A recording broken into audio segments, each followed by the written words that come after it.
गेली अनेक वर्ष तुम्ही माहिती अधिकाराचा वापर करताय. खरं तर वनिता ओळेकर एक गृहिणी होत्या. म्हणजे असं काय कारण घडली की तुम्हाला एक माहिती अधिकार कार्यकर्ता व्हावं लागलं? त्यांना माहिती द्यायचीच नसते, कारण खरं बघायला गेलं तर RTI मध्ये जे कलम 4 आहे त्याच्यामध्ये असं नमूद आहे की सुमोटो त्यांनी माहिती जाहीर केली पाहिजे. पारदर्शकता नाहीये कामामध्ये. RTI जे ऍक्ट आहे त्याचा उद्देशच आहे की प्रशासन हा पारदर्शी हवा. इथे जे प्रशासनामध्ये लोक बसलेले आहेत ते भ्रष्टाचारी आहेत आणि ते प्रकरण दाबायला किंवा माहिती दाबायचा प्रयत्न करतात. राजकीय दबाव असतो. आणि माझं एवढंच याच्यावर म्हणणं आहे की माहिती मागणारा जर ब्लॅकमेलर आहे तर माहिती दडवणारा त्याला आपण काय म्हणणार?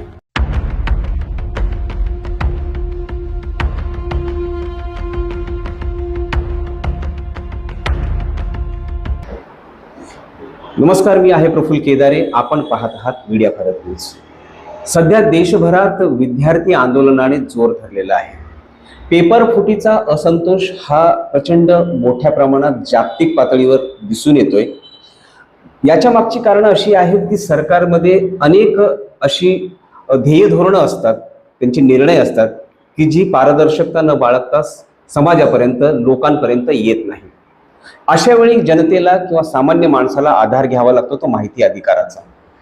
माझ्यासोबत आज यावर सविस्तर चर्चा करण्यासाठी आहेत नुकतीच ज्यांची कायद्याने वागा लोक चळवळीच्या माध्यमातून माहिती अधिकार राज्य समन्वयक म्हणून निवड झाली.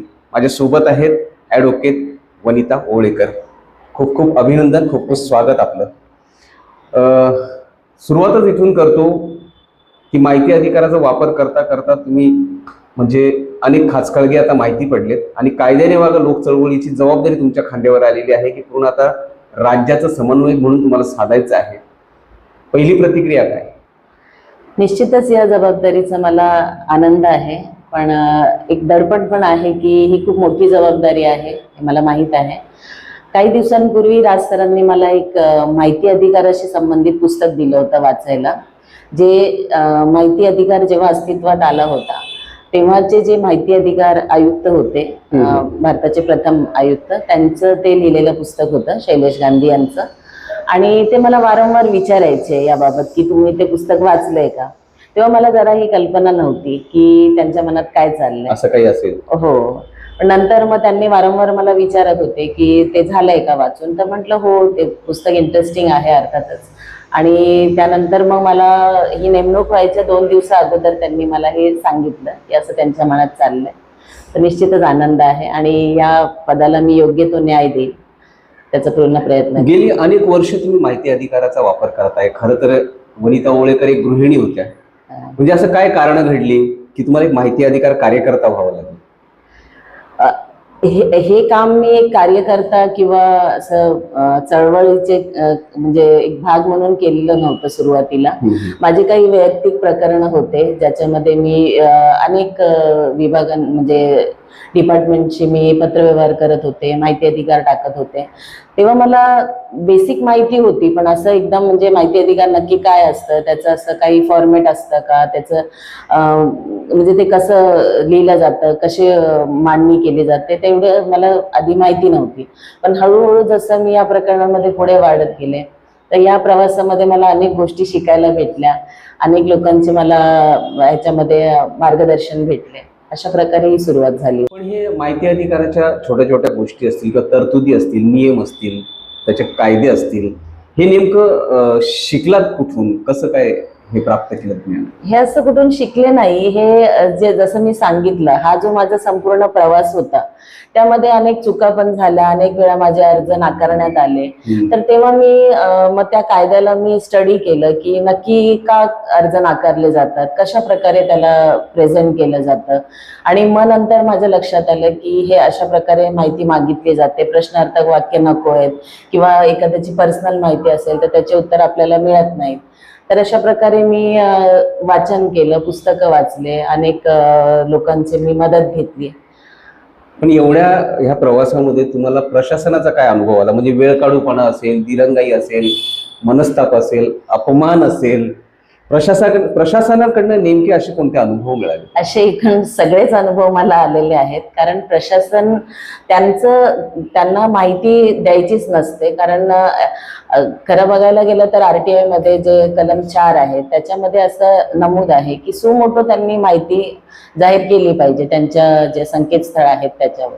पण असं होत नाही. जर असं झालं तर नागरिकांची खूप सोय होईल. कारण त्यांना जी माहिती हवी आहे ते संकेतस्थळावरून ते घेऊ शकतात. माहिती अर्जांची संख्या कमी होईल, त्यांचं पण काम कमी होईल, बर्डन कमी होईल. पण असं ते करत नाहीत.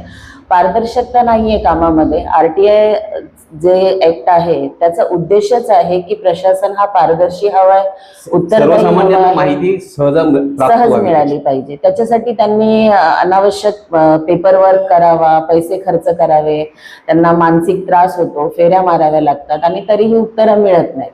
कारण इथे जे प्रशासनामध्ये लोक बसलेले आहेत ते भ्रष्टाचारी आहेत आणि ते प्रकरण दाबायला किंवा माहिती दाबायचा प्रयत्न करतात.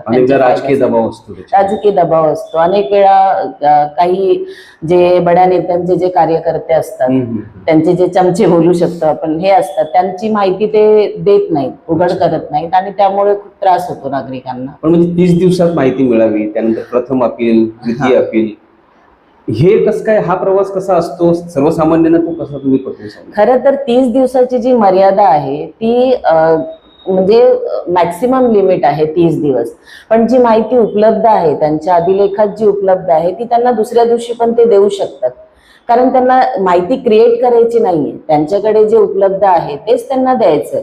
तर ते त्याच्यामध्ये पण टाळाटाळ करतात. मुद्दाम ते 30 दिवस, आपण जर माहिती मागायला गेलो तर मॅडम अजून 30 दिवस झालेले नाहीत. म्हणजे एकतर त्यांना त्याचं ज्ञान नाहीये किंवा ते जाणीवपूर्वक हे करतात त्रास देण्यासाठी. तर माहिती ही 30 दिवसाच्या आत कधीही दुसऱ्या दिवशी पण भेटू शकते आणि त्याची मॅक्सिमम लिमिट 30 दिवस आहे. आणि जसं आपण विचारलं की 30 दिवसाच्या आत माहिती मिळाली नाही तर काय करायचं, पुढचं काय?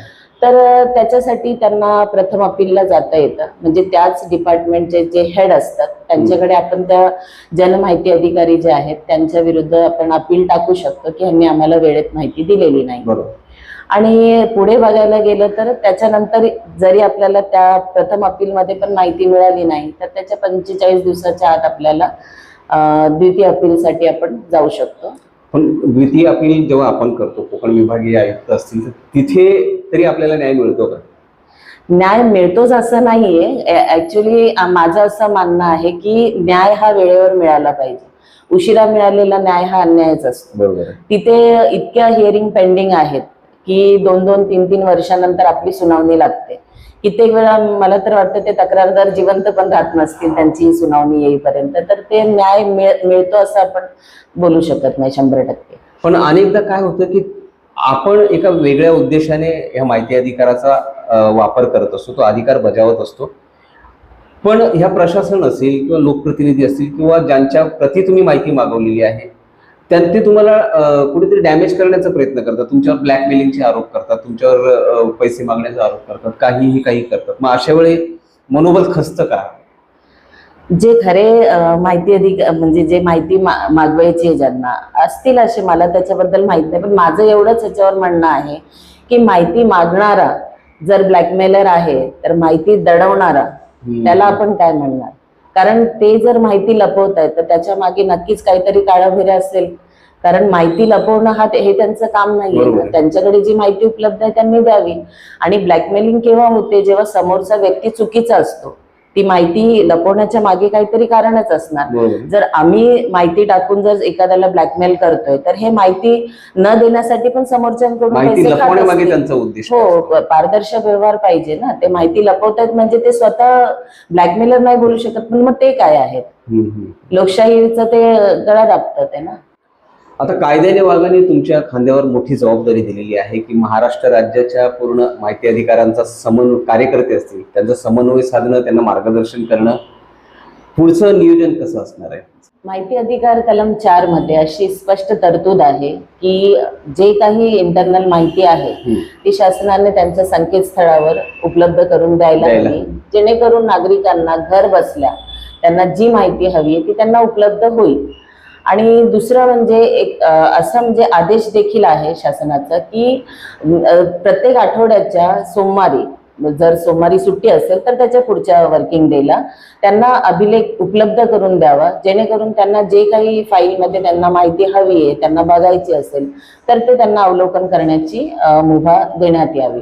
परंतु याचं काही पालन होत नाहीये. तर आमचा जो जोर असेल या गोष्टीवरच असणार की या जे आदेश आहेत त्याचे काटेकोर पालन झाले पाहिजे, यावरच आमचा जास्त जोर असणार आहे. फक्त माहिती अधिकार अर्ज टाकणं आणि ती माहिती मिळवणं यावर आमचा जोर नसणार आहे. ते टेक्निकल मुद्दे झाले, पण या ज्या गोष्टी आहेत जे शासनाने स्वतः कायदे बनवले आहेत त्याच्यावर अंमलबजावणी व्हावी याच्यावर आमची भर असेल जास्त. तर एकंदरीत पारदर्शी कारभार हे आमचं ध्येय असणार आहे.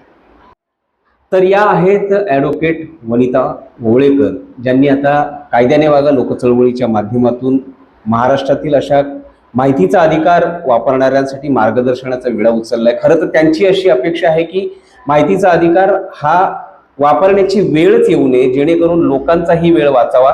परंतु 2 दशकं उलटून गेल्यानंतर देखील अजूनही लोकांना माहितीचा अधिकार वापरावा लागतोय, कारण प्रशासनातील ज्या किचकट अशा प्रक्रिया आहेत किंवा प्रशासनाची अभिलेखा स्वरूपातील माहिती लपवण्याचा, दडवण्याचा प्रयत्न हा कुठेतरी शंकेला वाव देत असतो.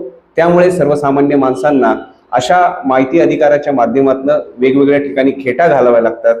खरं तरी या अर्थानं ही लोकशाही जी आहे पुढे चालेल कशी, टिकेल कशी आणि सर्वसामान्य माणसाला खरंच न्यायापर्यंत पोहोचता येईल का, हा देखील इथे मुद्दा उपस्थित होतोय. परंतु ॲडव्होकेट वनिता ओवळेकर यांच्या माध्यमातून आता आपल्याला ती आशा व्यक्त करू शकतो की जेणेकरून ह्या कायद्याची अंमलबजावणी होण्यापेक्षा त्या कायद्याचा वापर करण्याचा कुणावर वेळ येऊ नये आणि त्याच्याशिवाय त्यांना त्यांचे अधिकार प्राप्त व्हावेत, जेणेकरून सरकारची आणि लोकांची समन्वयाची भूमिका जी आहे ती पारदर्शक असली पाहिजे.